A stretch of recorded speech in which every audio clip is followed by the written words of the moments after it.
പലപ്പോഴും ആൾക്കാർ പറയുന്നത് ആഷിൻ്റെ ഉമ്മാനെ ജാസി തെറി പറഞ്ഞില്ലേ, അങ്ങനെ പറഞ്ഞില്ലേ, ഇങ്ങനെ പറഞ്ഞില്ലേ എന്ന് പറയുമ്പോൾ ഞാൻ പറഞ്ഞത് എന്താണെന്ന് വ്യക്തമായിട്ട് എനിക്കറിയാം. ഞാൻ പറഞ്ഞത് എന്നെ അങ്ങനെ വിളിക്കരുത്, കാരണം അവിടെയുള്ള വേറെ ആൾക്കാരെ വിളിക്കൂ.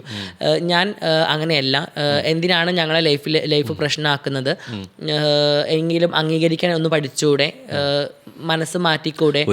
മരിച്ചു പോകുന്ന ആൾക്കാരല്ലേ എന്നൊക്കെയാണ് ഞാൻ പറയുന്നത്. ഒരു പ്രായമുള്ളവരാണ്, ഒരുപക്ഷെ ഇന്ന് നമുക്ക് കമ്മ്യൂണിറ്റിനും LGBTQ കൂടെയും ഈ ഒരു ജനറേഷനും തലമുറയിലും അറിഞ്ഞു വരുന്ന പോലെ അത്രത്തോളം അവർക്ക് അറിഞ്ഞോളണമെന്നില്ല.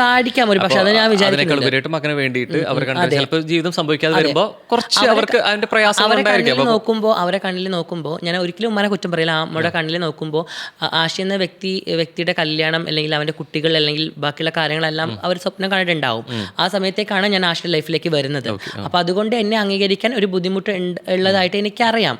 അപ്പോൾ ഞാനത് അക്സെപ്റ്റഡ് ആണ്. ആ കാര്യത്തിൽ ഞാൻ അക്സെപ്റ്റഡ് ആയതുകൊണ്ടാണ് പിന്നെ ഞാൻ അതിൽ വലിയൊരു കാര്യത്തിനും ഒന്നും പോവാണ്ടത്. കാരണം ഓക്കെ, അത് എന്തൊക്കെ ആയാലും അവൻ്റെ ഉമ്മയാണ്, ഒന്നുമില്ലെങ്കിൽ എൻ്റെ പാർട്ണറിൻ്റെ അമ്മയാണെന്നുള്ളൊരു റെസ്പെക്റ്റോട് കൂടി തന്നെയാണ് ഞാനത് പിന്നെ അതിലേക്ക് അധികം ഒരു പ്രശ്നത്തിന് ഞാൻ പോവാത്തത്.